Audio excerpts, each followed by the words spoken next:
ನಮಸ್ಕಾರ ವೀಕ್ಷಕರೇ, B news nation ಕನ್ನಡಕ್ಕೆ ಸ್ವಾಗತ. ನಾನು ಶುಭಾ ಹತ್ತಳ್ಳಿ. ಸಿದ್ದಿ ಮಠದಲ್ಲಿ ಉರುಸ್ ಕಾರ್ಯಕ್ರಮ. ಚಿಂತಾಮಣಿ ತಾಲೂಕಿನ ಪ್ರಸಿದ್ಧ ಸ್ಥಳವಾದ ಸಿದ್ದಿ ಮಠ ಗ್ರಾಮದಲ್ಲಿರುವ ಹಜರತ್ ಸೈಯದ್ ಸಿದ್ದಿಕಾ ಅಹಮದ್ ಶಾ ಖಾತ್ರಿ ಅವರ ಗಂಧಕೋತ್ಸವ ಕಾರ್ಯಕ್ರಮವನ್ನ ಏಪ್ರಿಲ್ 22ರಂದು ಸೋಮವಾರದಂದು ಅದ್ದೂರಿಯಾಗಿ ಆಚರಿಸಲಾಗುತ್ತಿದೆ. ರಾತ್ರಿ 8 ಗಂಟೆಗೆ ದರ್ಗಾದಿಂದ ಗಂಧಕೋತ್ಸವ ಮೆರವಣಿಗೆ ಹೊರಡಲಿದ್ದು, ಉರುಸ್ ಕಾರ್ಯಕ್ರಮದ ಅಂಗವಾಗಿ ಊಟದ ವ್ಯವಸ್ಥೆ ಕೂಡ ಮಾಡಲಾಗಿದೆ ಎಂದು ದರ್ಗಾ ಅಧ್ಯಕ್ಷರಾದ ಪೀರ್ ಪಾಷಾ ವರದಿಗಾರರೊಂದಿಗೆ ತಿಳಿಸಿದರು. ಈ ಸಂದರ್ಭದಲ್ಲಿ ಶಬ್ಬೀರ್ ಖಾನ್, ದಾದಾಫಿರ್ ಶೇಖ್, ಅಬ್ದುಲ್ ಕರೀಂ ಸೇರಿದಂತೆ ಗ್ರಾಮಸ್ಥರು ಉಪಸ್ಥಿತರಿದ್ದರು. ಇದು ಚಿಂತಾಮಣಿಯಿಂದ ಸೈಯದ್ ಅಸ್ಲಾಂ ಪಾಷಾರವರ ವರದಿ. दरबार मुक़द्दस बुलाकर सल्लल्लाहु शरीफ चढ़ाएंगे और फातिहा खानी होगी.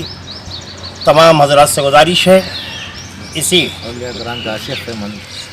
इसी आशिक़ाने औलिया अल्लाह से गुजारिश है, सल्लल्लाहु शरीफ में शिरकत फरमाकर सवाब दारीन हासिल करें. 22ನೇ ತಾರೀಕು ಏಪ್ರಿಲ್ 2019ರಲ್ಲಿ ಸಿದ್ದಿ ಮಠ ಗ್ರಾಮದಲ್ಲಿ ಹಜರತ್ ಸೈಯದ್ ಸಿದ್ದಿಕ್ ಅಹಮದ್ ಶಾ ಖಾದ್ರಿ ರಹಮತುಲ್ಲಾಹಿ ಅಲೈಹಿ ಅವರ ಗಂಧೋತ್ಸವ ಕಾರ್ಯಕ್ರಮವನ್ನು ಹಮ್ಮಿಕೊಂಡಿದೆ.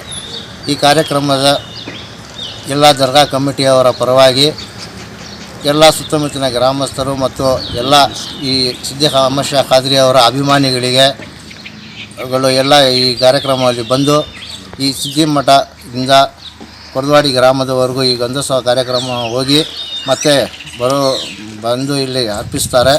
ಎಲ್ಲರೂ ಈ ಅಭಿಮಾನಿಗಳು ಸಿದ್ದಿಕ್ ಅಹಮದ್ ಶಾ ಖಾದ್ರಿ ಅವರ ಅಭಿಮಾನಿಗಳೆಲ್ಲ ಈ ಕಾರ್ಯಕ್ರಮದಲ್ಲಿ ಬಂದು ಇದರಲ್ಲಿ ಭಾಗವಹಿಸಿ ಈ ಅಫ್ಸರ್ ಪಾಷಾ, ದಾದಾಪೀರ್, ಬಕ್ಷು ಖಾನ್ ಅವರೆಲ್ಲರೂ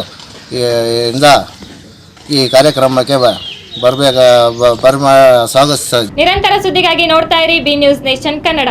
B news nation Kannada latest ನ್ಯೂಸ್ಗಳನ್ನು ನಿಮ್ಮ ಮೊಬೈಲಿನಲ್ಲಿ ನೋಡಲು ಯೂಟ್ಯೂಬ್ನಲ್ಲಿ ಬಿ ನ್ಯೂಸ್ ನೇಷನ್ ಕನ್ನಡ ಎಂದು ಟೈಪ್ ಮಾಡಿ, ಸಬ್ಸ್ಕ್ರೈಬ್ ಮಾಡಿ, ಬೆಲ್ ಐಕಾನ್ ಪ್ರೆಸ್ ಮಾಡುವುದರ ಮೂಲಕ ಲೇಟೆಸ್ಟ್ ನ್ಯೂಸ್ಗಳನ್ನು ನೋಡಬಹುದು.